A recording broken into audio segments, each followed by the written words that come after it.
Right, everybody, let's talk about the England squad. Gareth Southgate has announced his squad for this month's Euros qualifier against Ukraine and that anniversary friendly against Scotland. Jim Campbell, I put it to you that this is an excellent squad and Gareth's got it right again. It's not controversial in any way, shape or Jim, form, is it? Before, just give people a little glimpse behind the curtain as you just did with Marcus there. Come on. I actually took the liberty of writing down what he actually said outside the studio. Oh, sod off. You mentioned about the controversy around this England squad. People are idiots, Jim. It's a fucking brilliant squad. Is what you said. They're your exact words. So perhaps you'd like to comment further on Well, that. I would just put it to the listeners. Is that really what I said? Is that believable? Answers on a postcard. So, yes, I mean, let's... So Luke Shaw, Tyrone Mings and John Stones are out injured. So, obviously, you need a bit of experience at the back.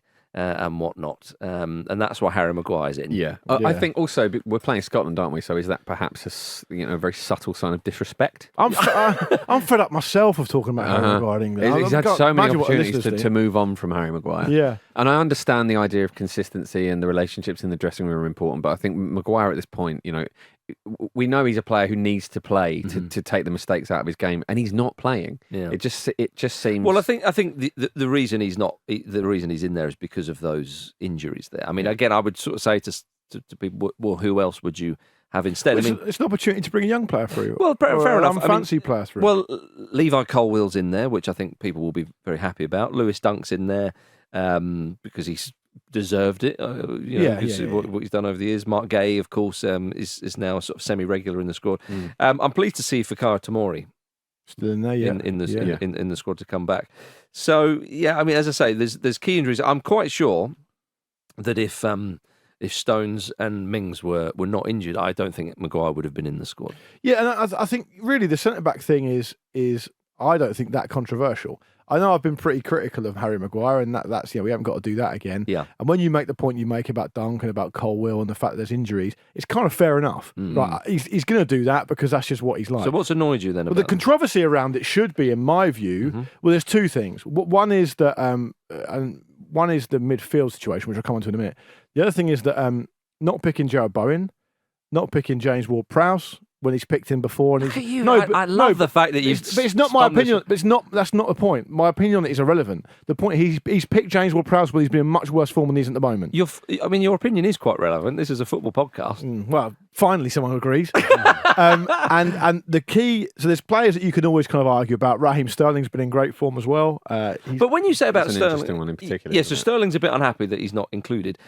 Southgate knows what Sterling brings to the party. Okay, so you're saying about trying younger players. You're saying about Jared Bowen. So who do you drop for Jared Bowen then? Eberechi Eze? Yeah, maybe. Maybe. That'd be Phil Foden, Jack Grealish, James Maddison, Marcus Rashford, Bukayo Saka. Who are you dropping? Yeah, it's a fair point. It's a fair point. It's a strong squad. Yeah, I mean, but you can also, you don't have to look at it in that much of a linear fashion. Right. You could also say, do they really need that amount of central midfield players? Some of whom aren't playing. Yeah, okay, you can take Calvin Phillips out for one of those. Well, this is the thing. Yeah, but Southgate made the point. He said in that sort of pivot role, as people sometimes call it, you've got Declan Rice. Who else have you got? What other English player do you have? Now, some people suggest that James Ward-Prowse could do it, but he doesn't play in that system. And Southgate's had a good look at him. Southgate even mentioned maybe Conor Gallagher could do it, but he said quickly, but that's clearly not his best position. Who else do you have? He said Calvin Phillips is the only other English player who is equipped to play in that position. We think, based on last time we saw him, which is about 18 months ago. I understand that point of view, but he's hamstrung. I mean, I think actually come on to the second point. Okay. The big controversy for me is Jordan Henderson being in the squad. Okay. And the reason I think that is because he's clearly playing at a standard which is an absolute joke. Right, let's be clear about that. Let's get it right. Cristiano Ronaldo plays in that league. The standard he's playing at is a joke. Mitrovic plays. And it also sends absolutely the wrong message for England under Gareth Southgate to be picking players currently playing in Saudi Arabia. This iteration of the England team has been built on inclusivity, modernity, acceptance. Southgate has restored the England team's popularity by getting all these big calls right, these social calls, these things, how the England team represents the country, how it represents our values, how it represents the public, connecting it with the public after the nadir of what came before, which we don't need to go into. What kind of message does it send to LGBT fans of England's team to say, oh, it's one thing for Jordan Henderson to make a decision off his own back, despite the stuff he said in the past, he's going to flip on it. He's going to reverse on that, and he's going to go and do his thing for himself. I think that's. And maybe you can justify that. I don't. To carry on picking Jordan Henderson for this England team, based on what this England team represents and based on the standard of football he's playing at. Come on, Luke, that's harsh. It's a disgrace. No, it's not a disgrace. That's so harsh on Henderson there. Why? Because Henderson himself does. You can say that Henderson's a disgrace for going to Sarah, and then he starts spouting. Oh well, this is what I've learned from my new club. So that's just not okay. Let me ask you. Henderson is representing England when he plays for England. He's not representing the Kingdom of Saudi. Let me ask you a question. A representative of that league in there now. What about the standard of football in Saudi Arabia do you think makes him qualified to play for England? Okay, well that's a different point. Well, the social stuff we can agree to disagree on. Okay, but this is about an England squad here. I just refer you to Southgate's comments himself. He said that we've watched the games. We're not sure about the quality of the league, so he's aware. Look, if we're questioning the quality of the league, I think the England manager will be more aware of that himself. I haven't watched any of Henderson. I've seen a few clips. He talked about the quality, what Henderson will bring. Da-di-da-di-da. Do you then just completely chop him from the squad? A player who's been very important for England, both on and off the pitch, in terms of I'm not talking about the social issues you've just mentioned there. I'm talking about in among the squad. He's brought him back in there on merit, really. And I think it would be quite harsh for him to say, after a few games, just to go, right now, you're dead to me. No, I think you say, there's nothing wrong with saying, by the way, I mean, presumably he's got some kind of good relationship with him. He's his vice captain. He's played for him for years. Of course. He calls him up and he says, if you go to Saudi Arabia, no hard feelings, up to you. You won't be eligible for this. Well, he's keeping an eye on the situation. And I think right now, it's too early to say.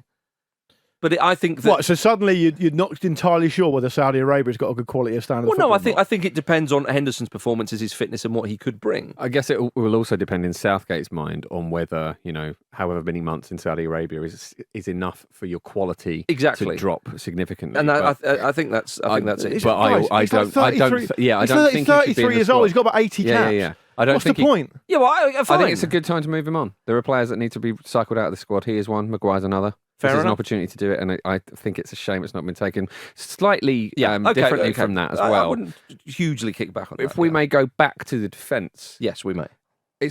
No one's really sure what's happened with Ben White in England. Yeah. But I think it's in everybody's interest to deal with it and get him back into the fold. He's a fantastic defender, very versatile. Yeah. And it's very strange that he doesn't seem to be under consideration. Yeah, I don't know whether that's. I'd also say I'm sort of reluctant to sort of speculate on what it is. Yeah, because we've heard conflicting reports. We have, but I agree with what you're saying, Jim. I'd also, and then maybe you're going to come back to me and say who you're going to drop for him, and so I understand that. But I do want to give him a mention because I think it's fair. It's part of the conversation. I think it's really unfair on Solly March not to get picked. Yeah. What kind of message are we sending? Southgate, I know this is a number of years ago now. Maybe he's changed his opinion. Who knows? But he kind of talks about picking players on form. He kind of talked about how players just got used to always being picked for England. You hear Paul Scholes a bit before that saying, I used to get picked for England even though I knew I was in bad form. All this kind of other stuff. Solly March has been sensational for a very, very long time. To not even give him. I'll tell you, a kind of anniversary friendly against Scotland, but an ideal time to say, in you come, enjoy yourself. Here's what it's all about. We may need you. Who knows what's going to happen in 6 months to a year's time? We may need you. Yeah. And Southgate seemed to. I don't know if you remember this, Marcus, but a number of years ago, Southgate seemed to be pretty good at bringing players through who you might need to rely on in the future and give them a flavour of the setup and see what it's all about. Just feels to me there's quite a few players who seem to be overlooked, and so it's a bit of a shame. Really. I mean, you yourself have said in the past, Luke, that an England call-up isn't a sort of like a Player of the Month award, and there are a few players getting first call-ups. Eddie Nketiah, Levi Colwill. You've got to be kind of careful to maybe not do too many at once. That might be. But March has been sensational for ages. Well, there's no way Nketiah gets picked for that squad if he's not playing for Arsenal. The only thing he is playing for Arsenal. He's playing well for Arsenal. I think he's there on merit, and I think if you look at the forwards in that team, can you argue that Solly March is a better player than any of them? Really, I don't know. I don't think you can, and I think with Solly March, I just think it's hard to get in an England squad. It is hard to get in an England squad, especially if you're a wide player right now, because you can say, well, what if England were wanting to play wing backs? Well, Luke Shaw and Ben Chilwell are one side, Kyle Walker, Reece James. You know, you could even have Trent Alexander-Arnold, who is listed as a midfielder, by the way, interestingly enough. Trippier as well. Unfortunately, England are stacked in the places where Solly March would play. And Solly March is playing for a particular club in a particular system and is doing brilliantly. And yes, I agree that, you know, if he finishes his career, and he's 29 as well, he's not 21. If he finishes his career without an England cap, you go, well, a little bit unlucky. But there are better players or more controversial non-picks, if you like, that have suffered this more so than Solly March. So yeah, I understand that, but I wouldn't lose too much sleep over that one. I mean, again, these are the more bittier decisions. You know, England will not win or lose a tournament if Solly March is there or not. The same as say, but I'd have Ollie Watkins in there. Yeah, of course, Ollie Watkins is a good player. Unlucky one. Yeah, maybe. But that's always a different conversation because of Harry Kane.